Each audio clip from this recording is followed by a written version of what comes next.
अदिति, चुनावी मुद्दे बहुत अलग अलग होते हैं और हर एक विधानसभा चुनाव हो या लोकसभा चुनाव हो वो इम्पोर्टेंट है, लेकिन यहाँ पर एंटी इनकम्बेंसी फैक्टर कितना काम करेगा। और दूसरी चीज़ ये कि जो बॉडी लैंग्वेज आज दिखी है हेमंत सोरेन की, क्या लगता है उसे देख करके, क्योंकि वो कहीं ना कहीं आश्वस्त है, हालांकि उनके लिए एक चुनौती है चंपई सोरेन। बिल्कुल, देखिए जब भी कोई पार्टी सत्ता में होती है उसके लिए एक सबसे बड़ी चुनौती एंटी इनकम्बेंसी होती है। सत्ता में जैसे ही आप साल 2 साल पूरे कर लेते हैं, आपके एक नेचुरल एंटी इनकम्बेंसी साथ होती है जिसको भुनाने की कोशिश पूरी, चाहे भ्रष्टाचार के लिहाज से हो, चाहे नौकरियों के अभाव के लिहाज से हो, हर चीज से भाजपा ने की।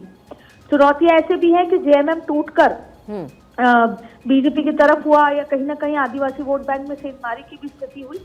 और उसके साथ साथ कई, जिसे आपने कहा कि बॉडी लैंग्वेज, जब हम जमीन पर गए थे तो ये समझ आया था कि जेल जाने से पहले हेमंत सोरेन और जेल जाने के बाहर आने वाले हेमंत सोरेन में बहुत फर्क था। पहले कई बार इमेच्योर राजनीति हुई है, लेकिन जेल से बाहर आने के बाद राजनीति में काफी मेच्योरिटी भी आई और उनके बयानबाजी में वजन भी आया। साथ में कहते हैं कि जब पत्नी साथ हो तो आप किसी भी तरह की जंग है जीत लेते हैं, लेकिन अब ये देखना होगा कि क्या ये वाली जंग जीत पाते हैं, क्योंकि कल्पना सोरेन उनके जेल में रहते हुए, जेल के बाहर आने के बाद भी कल्पना सोरेन ने जो महिलाओं के प्रति बीच में जो माहौल बनाया है वो अपने आप में जेएमएम के लिए एक बड़ी ताकत है। और चुनौतियों के बीच में और साथ में कोई नई जो जिस तरीके के सपोर्ट ढूंढे हैं, ये देखना होगा कि क्या कुछ होगा। 5 बजे तक चुनाव प्रचार चलता रहेगा, लेकिन अब 43 सीट पर आज चुनाव हो चुका है। बची हुई सीट पर भी दोनों ही पार्टियां, खासतौर पे जेएमएम और बीजेपी, अपनी पूरी ताकत झोंकेंगे। अब ऐसे में देखना होगा कि जो कमी रह जाएगी, वैसे ये 43 सीट पर चुनाव था, उसमें से 13 सीटों को छोड़ दें, एक इलाके को छोड़ दें तो बाकी बीजेपी बाहुल्य वाला इलाका था, बीजेपी के पकड़ वाला इलाका था। लेकिन अब जो दूसरा फेज होना है वो जेएमएम सपोर्टर है, खासतौर से सरना का जिक्र करें, संथाल का जिक्र करें तो ऐसे में अब संथाल में आती हैं 18 सीटें जिस पर जेएमएम खुद को बहुत ही कॉन्फिडेंट मान रही है। तो अब सवाल ये उठता है कि आगे की तैयारियों के साथ साथ इस 43 सीट का एनालिसिस आज शाम 5 बजे बाद से शुरू हो जाएगा। अंदरूनी कि किसको कितने वोट पड़े, ये अपनी पॉलिटिकल पार्टी अपनी गणित गुणा भाग करती रहेंगी, लेकिन फिलहाल जो बॉडी लैंग्वेज का कॉन्फिडेंस है, चाहे भाजपा का हो चाहे जेएमएम का, वो इसलिए भी है क्योंकि राजनीति में जैसे परसेप्शन की राजनीति बहुत आजकल महत्वपूर्ण हो गई है, वैसे बॉडी लैंग्वेज की राजनीति भी बहुत महत्वपूर्ण हो गई है। बॉडी लैंग्वेज से जनता को ये बता देना कि हम तो सरकार बना ही रहे हैं, हमारे आने से ही विकास होगा और हमारे आने के साथ ही विकास शुरू होगा, ये सब जनता को उस तरीके से आप समझाया जाता है कि अगर हम आएंगे तो ही विकास होगा और हम तो वैसे भी जीत रहे हैं। जिससे कि जो ये स्विंग वोट होता है, बीच में अनडिसाइसिव जो वोटर होता है, वो आपके साथ चला जाए। तो जाहिर तौर पे जेएमएम ने पूरी तरीके से तैयारी की है, लेकिन दुखद बात जेएमएम के लिए ये है कि एक राष्ट्र पार्टी कांग्रेस जो उस तरह का मेहनत नहीं कर पाई है, उस तरह का सपोर्ट जेएमएम को नहीं कर पाई। चाहे 2014 के चुनाव थे, तब भी जेएमएम ने खुद ही अपने दम पे चुनाव लड़ा था, और अब 2024 की बात कर लें, तब भी जेएमएम ने खुद अपने दम पर चुनाव लड़के जो भी नतीजे होंगे वो जेएमएम की ताकत होंगे, चाहे हार हो चाहे जीत हो या जेएमएम की कमजोरी होगी। लेकिन अब बात करते हैं भारतीय जनता पार्टी की। भारतीय जनता पार्टी ने अपने सेकंड फेज की तैयारियों में अपनी जान फूंकनी शुरू कर दी है। सेकंड फेज जो है उसमें भारतीय जनता पार्टी संथाल में, क्योंकि घुसपैठ का एक बड़ा मुद्दा है, अब या तो घुसपैठ का मुद्दे से भारतीय जनता पार्टी एकदम स्वीप कर जाएगी या कहीं ना कहीं घुसपैठ का मुद्दा बाउंस कर जाएगा, ये अभी सेकंड फेज में पता लगेगा। लेकिन फिलहाल ये चुनाव बहुत रोचक हो गया है।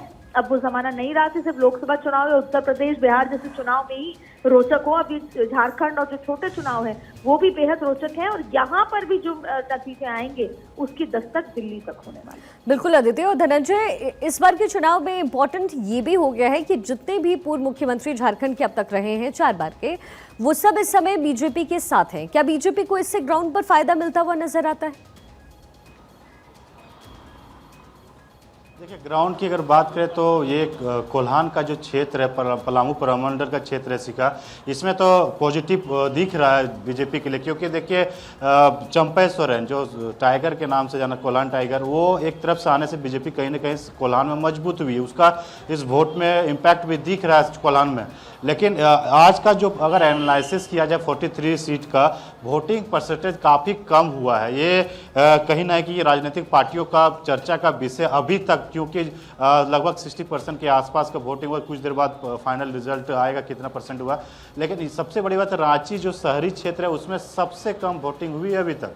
और ये दोनों पार्टी अब चर्चा करेंगे आखिर वोटर क्यों नहीं निकले, वोट क्यों नहीं दिए, कि काम काज से खुश थे या फिर बॉयकॉट कर दिया, ये सब चर्चा का विषय है। लेकिन जो कोल्हान क्षेत्र में अगर फतेह करते हैं, अगर 12 सीट में अगर 8 से 7 सीट अगर वहां से बीजेपी ले आती है तो उसमें काफी मजबूत नजर आएगी। क्योंकि देखिए पलामू का जो पलामू बीजेपी का एक तरह से गढ़ है, पलामू हो उधर डाल्टनगंज, ये सब जो एरिया है पलामू मंडल में, जो जनरल 13 सीटें हैं और एससी सीटें 20 की सीट आसपास थे और एससी 5 सीटें थी। तो एसटी सीटें में बीजेपी काफी कमजोर थी 2019 में। अगर ये मजबूत कर लिया होगा आज तो कहीं ना कहीं इसका सत्ता का रास्ता निकलते हुए दिखेगा। ये एनालिसिस कुछ देर में पता चल जाएगा। लेकिन अभी जो ग्राउंड रिपोर्ट हमारे पास जो आ रही है, वोटर बहुत कम निकले हैं और वोटर कम निकलने का किसका फायदा नुकसान होगा ये देखने वाली बात होगी। जो मुद्दे थे कि बांग्लादेशी मुद्दा, यही मुद्दा बीजेपी ने पकड़ा था। बालू मुद्दा, ये मुद्दा बीजेपी ने पकड़ा था।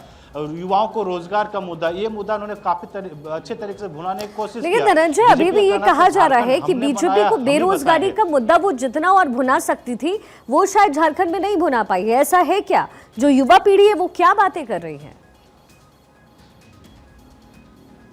जी बिल्कुल, आपने सही कहा सिखा। ये जिस तरह से भुनाना चाहिए था उस मुद्दे से नहीं भुना पाई। एक मुद्दा इन्होंने पकड़ा बांग्लादेशी, उस मुद्दे पे इन्होंने फोकस किया। क्योंकि देखिए संथाल को फोकस इसलिए किया जा रहा है, आदिवासी फोकस इसलिए किया जा रहा है, ये 28 सीटें में बीजेपी बिल्कुल ना के बराबर है।